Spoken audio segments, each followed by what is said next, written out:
Hello everyone. Greetings from me, Dr. Payal Shah.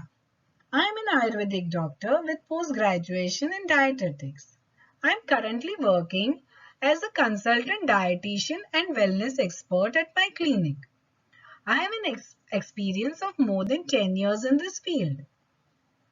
Today my topic of discussion is millets, a futuristic approach to nutrition. In this presentation, I'll be discussing different types of millets, their history, their health benefits, their environmental benefits, the different kinds of processing techniques used on millets, and the effect of processing on millets. But before we embark on our millet journey, I would like to express my sincere gratitude to UNMICRC Institute and Senior Dietitian Ms. Poonam Brahmbhatt. I'm thankful to them for giving me this opportunity to present this discussion about millets on this esteemed platform. So friends, let's begin this wonderful talk on millets, a futuristic approach to nutrition. Why are we talking about millets today? We all are aware that 2023 has been declared as International Year of Millets by Food and Agriculture Organization and by the United Nations. In March 2021, the UN General Assembly passed a resolution which was proposed by India to declare 2023 as International Year of Millets in order to create awareness about health and nutritional benefits of millets. But before tabling this resolution, Indian government had started creating awareness about millets since 2018 by declaring it as National Year of Millets. Major governmental organizations like the Indian Institute of Millet Research and the Food Safety and Standards Association of India started an awareness campaign about millets. The FSSAI social media page offers lots of information about different types of millets and their health benefits. Many recipes also have been uploaded for the easy use of millets. Also, we have read in news about the recent visit of our Honorable Prime Minister Mr. Narendra Modi to US. The US White House hosted a state dinner for Mr. Modi, which featured an all-millet menu. This itself highlights the fact that millet promotion is happening even on the international level. Again, we all know that millets are indigenous to our country and India is the largest producer of millets. India dominates the global production of millets with total share of 40.62% and an estimated production of 10.9 million tons in 2018-19. With this much harvest, India ranks first in nutri-rich millet production and second in pulses and rice production. But India also ranks second in child malnutrition incidences. By contrast, India has also become the hub of diabetic and overweight people, putting the country under a double burden of malnutrition. This is where millets will play an important role. Millets, with their diverse nutrient profile of vitamin, protein, fiber and minerals, are a viable option to the rising incidence of malnourishment and metabolic disorders. So what exactly are millets? Millets are small seeded, highly variable grasses. They are widely grown around the world and the grains harvested from these grasses are used as food for human consumption and as fodder for birds and animals. So let's take a small peek into the history of millets. They have been known to be cultivated in the Korean peninsula in around 3500 to 2000 BC. You can find a mention of millets in the Yajurveda text, identifying foxtail millet as Priyangava, barnyard millet as Anava, and blackfinger millet as Shamaka. These references lead us to believe that millets were commonly consumed predating to Indian Bronze Age, that is around 4500 BC. Also, up to until 50 years ago, Millets were the major grain grown and consumed in India. They formed a staple part of the Indian thali. But gradually, globalization and westernization of our diet made most people look down upon millets as coarse grains.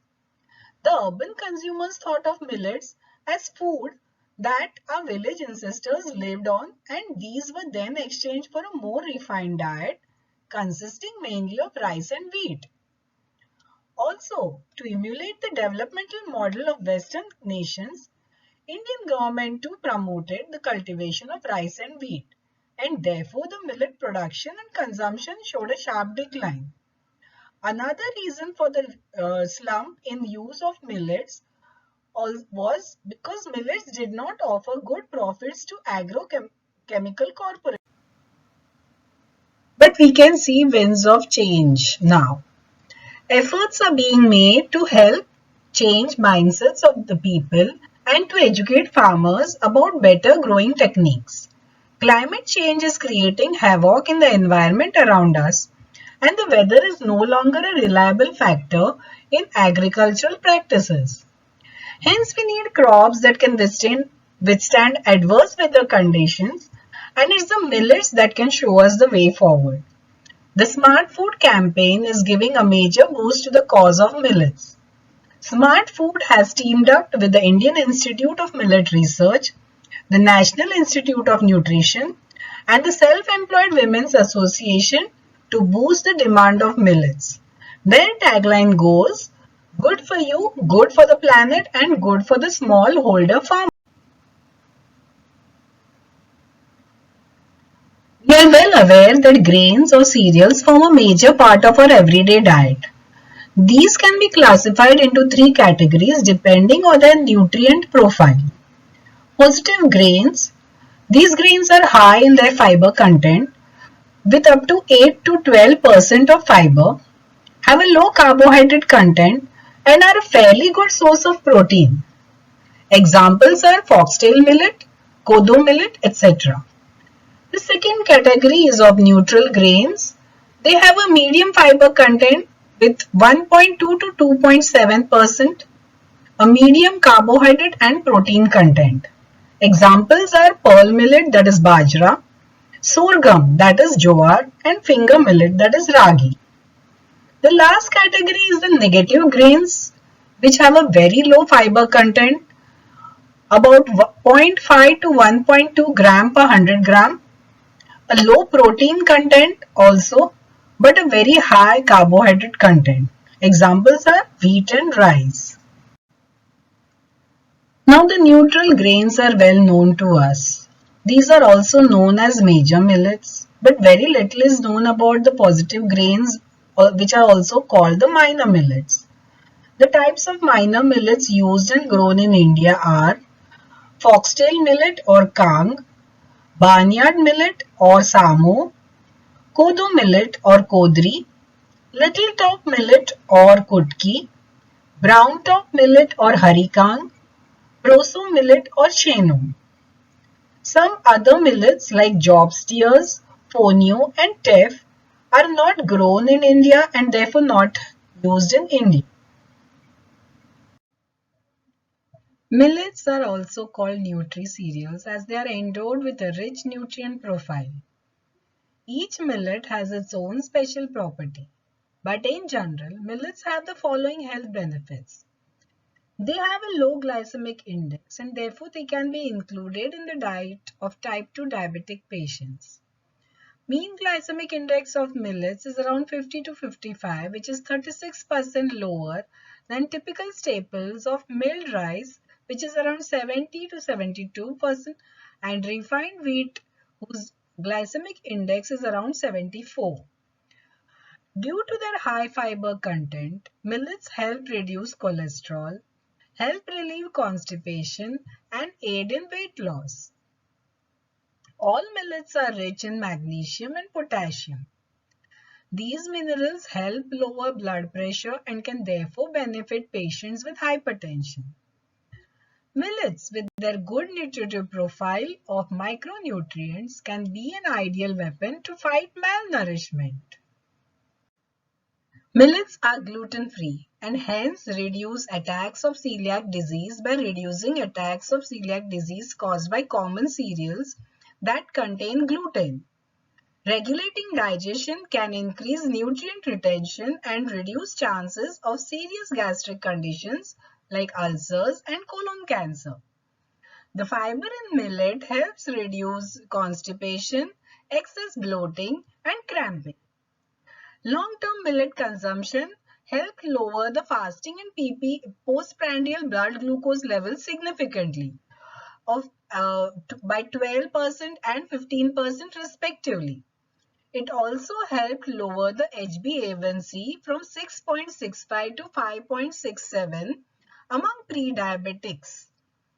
The high magnesium present in millets helps increase efficacy of insulin and glucose receptors by producing many carbohydrate digesting enzymes that manage insulin action. Millets are a good source of phytochemicals and micronutrients like phenolics, sterols, lignans, inulin, resistant starch, beta-glucan, phytates, tocopherol, diet fibers, and carotenoids. These antioxidants present in millets help neutralize free radicals which may cause cancer and help clean up toxins in kidney and liver.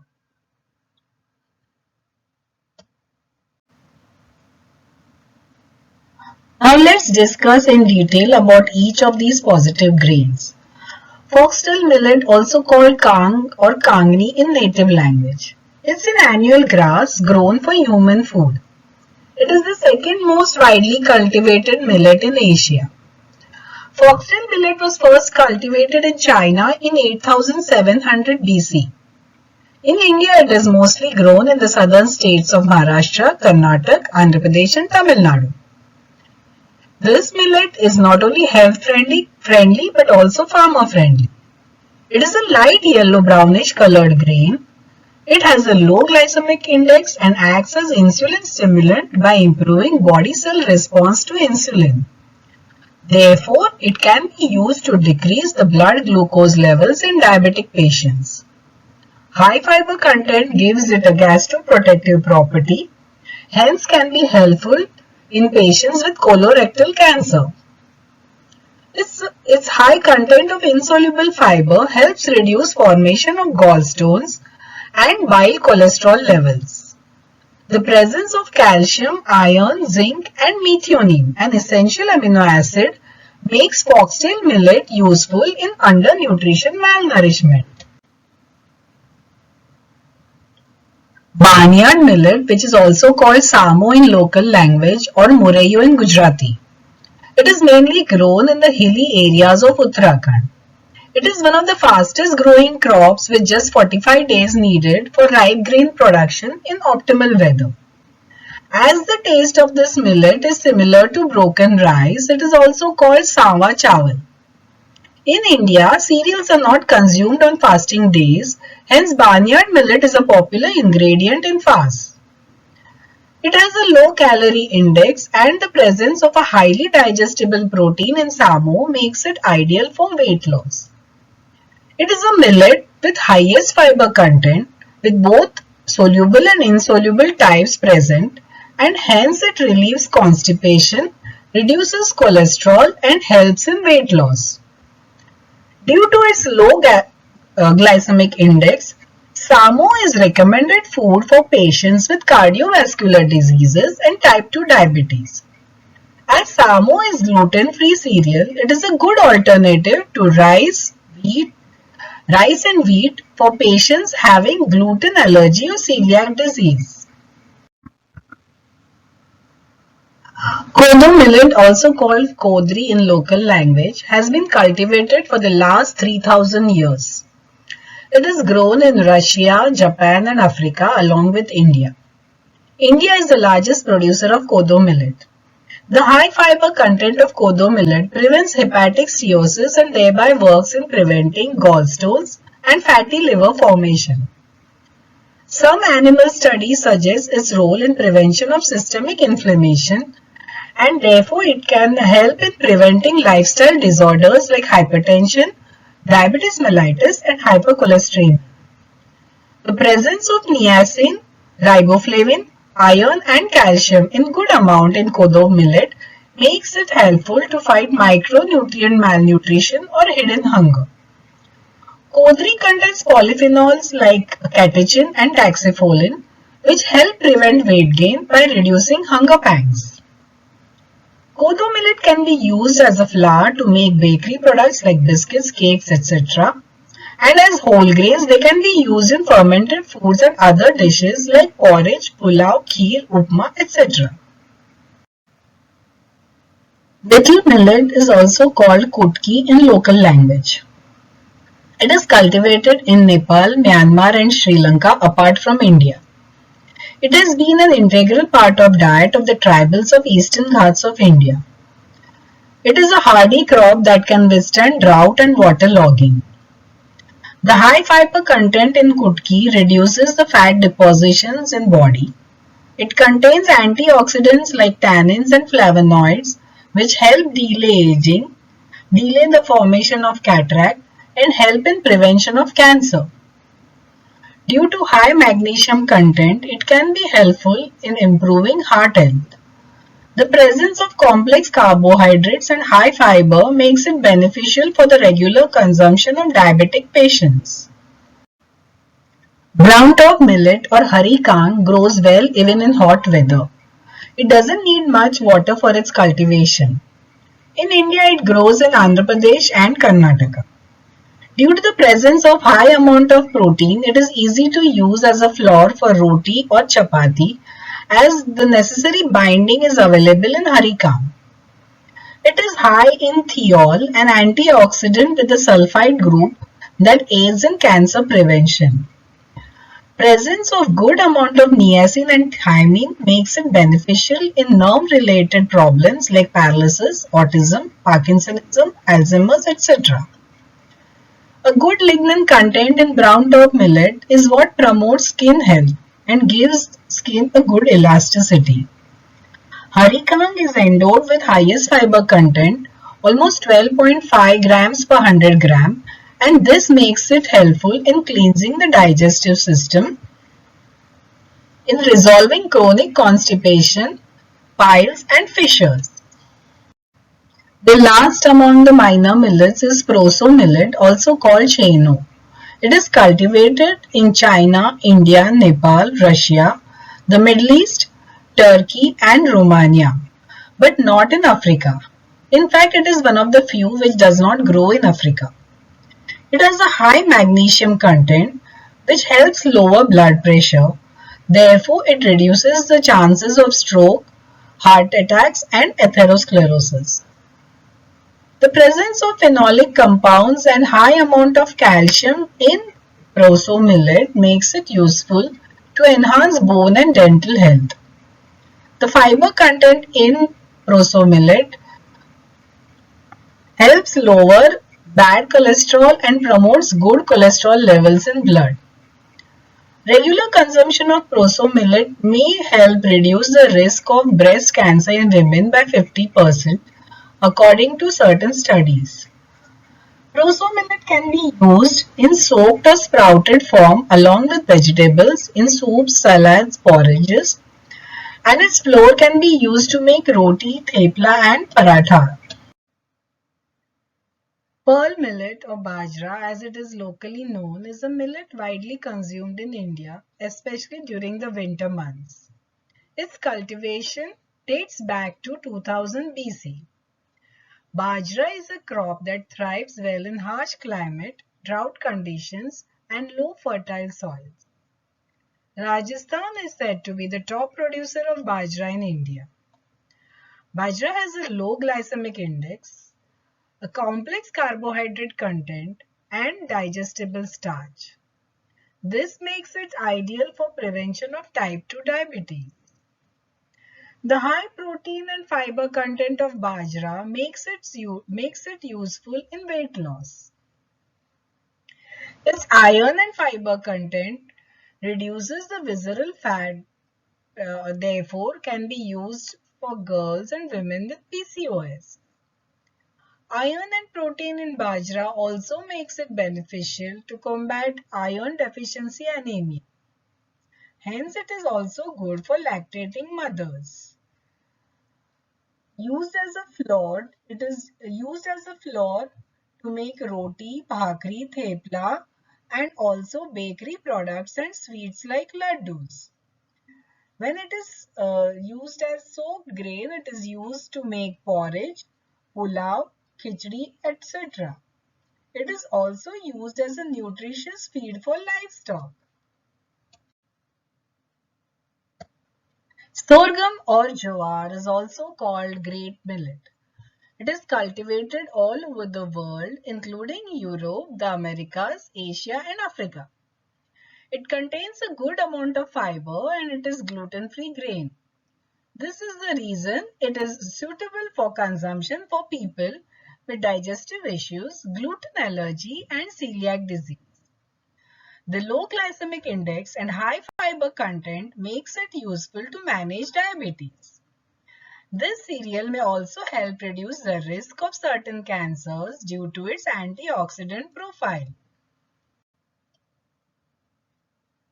Finger millet, also called ragi or nachni, is widely consumed by the people of South India and the African nations. Karnataka produces almost 50% of the world ragi production. It doesn't need polishing and so it is healthier to use. It contains methionine, an essential amino acid in good amounts, so it is a good source of protein for the vegetarians. This millet is rich in fiber, which makes it good food for people trying to lose weight. Also, tryptophan, an amino acid which helps reduce appetite, is present in ragi, thereby making it a useful component of a weight loss regimen. Its amino acid profile of methionine and lysine, along with vitamin E content, makes it a useful food for the healthy glowing skin. The calcium and protein in ragi helps to strengthen bones, teeth and hair. Just like bajra, consuming ragi is beneficial for lactating mothers as it contains iron, calcium and protein, which are much needed nutrients post-delivery. These nutrients, along with its easy digestibility, make it also a good baby food, especially in the teething period. Ragi porridge, ragi roti, ragi dosa and laddus are still a household food item in the southern states of India.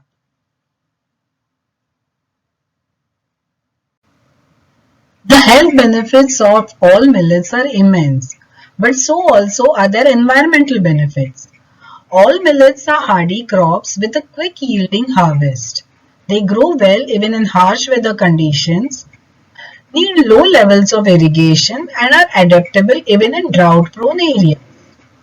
Millets are rarely infested by pests and therefore the need of pesticides is avoided. Millets are a no-fuss crop and can grow in all types of soils. This makes the usage of fertilizers a bare minimum. Decreased usage of fertilizers and pesticide gives us a grain which is naturally organic and chemical free. As millets need very low resources and have immense health benefits, the cultivation of millets makes it ideal for our planet Earth too.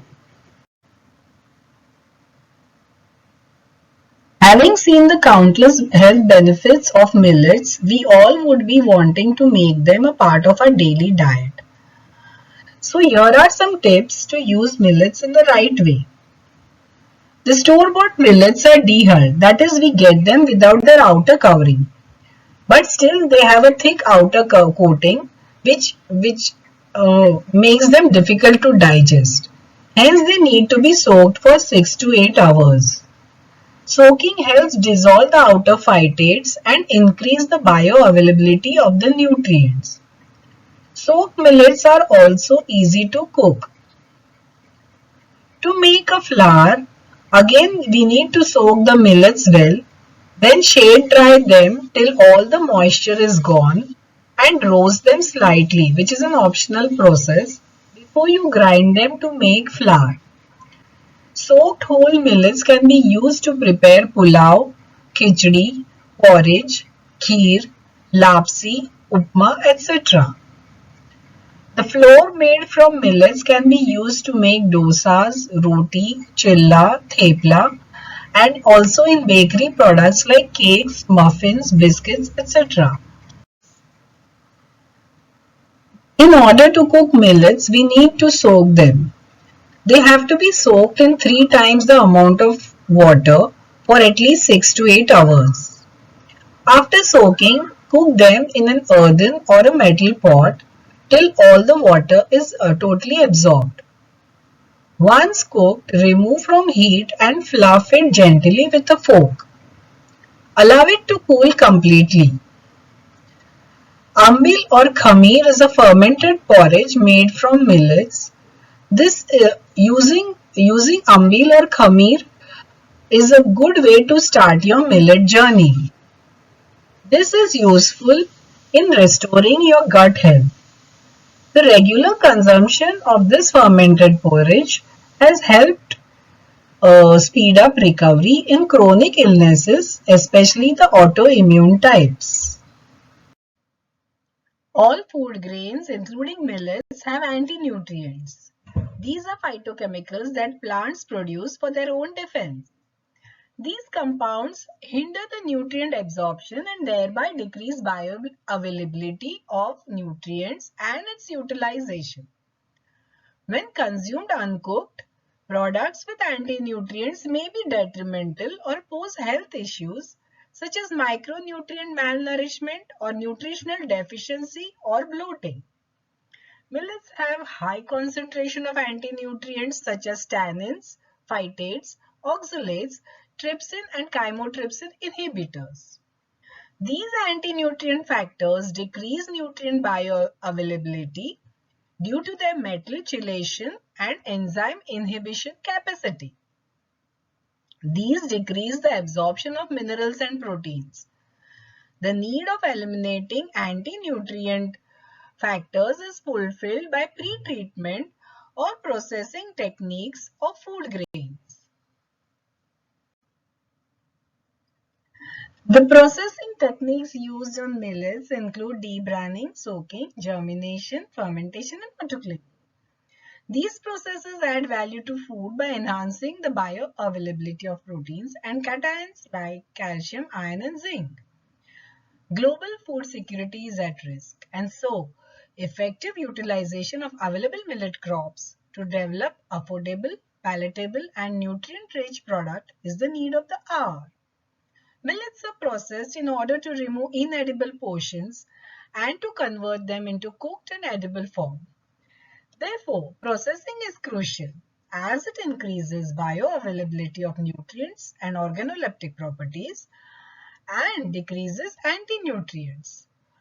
Processing causes changes in physiochemical attributes that alter the nutrition, function, and physiological characteristics of food. Processing is of two types. Primary processing, which includes cleaning, washing, that is soaking or germination, dehulling, milling into flour or semolina, and refining to remove seed coat. The second is secondary processing, which is using primary processed raw materials to make ready to cook or ready to eat products by flaking, popping, extrusion, and baking.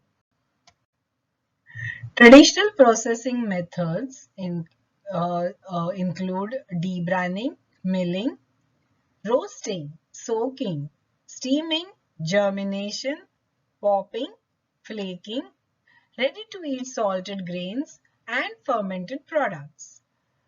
These aim to convert grains to edible forms with extended shelf life, improved texture, specific flavor, taste, as well as improved nutritional quality and digestibility. Millet consumption can be increased by processing them to create products with low phytate and tannin levels, increased mineral and amino acid bioavailability, and improved starch and protein digestibility.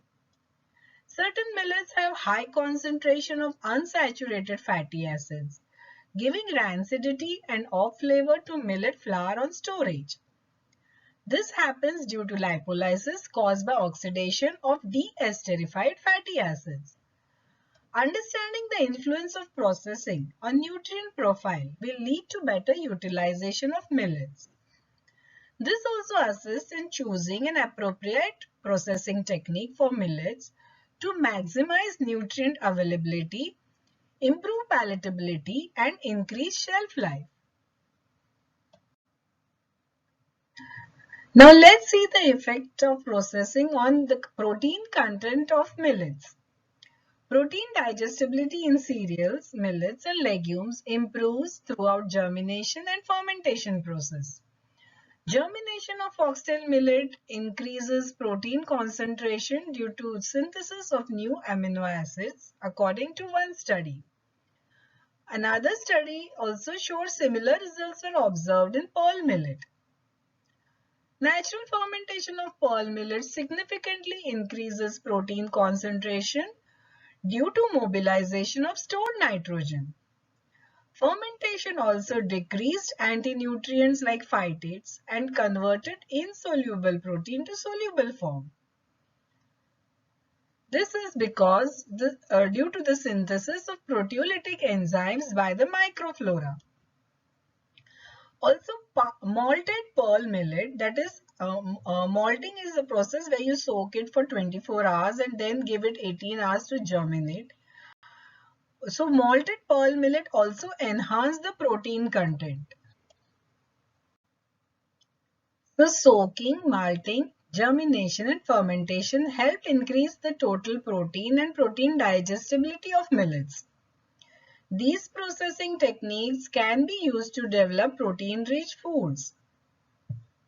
These processes can be employed at domestic levels, hence can assist in protein energy malnutrition. Dehulling of pearl millet up to 17.5% and not more than 30% also increase the protein digestibility of pearl millet. Now let's see the effect of processing on the carbohydrate content of millets. The carbohydrate content available in food grains is affected by various domestic processing techniques like soaking, sprouting, pressure cooking, autoclaving, etc. Studies on different millets showed germination and fermentation improved carbohydrate digestibility by breaking down complex starch into simple soluble sugars.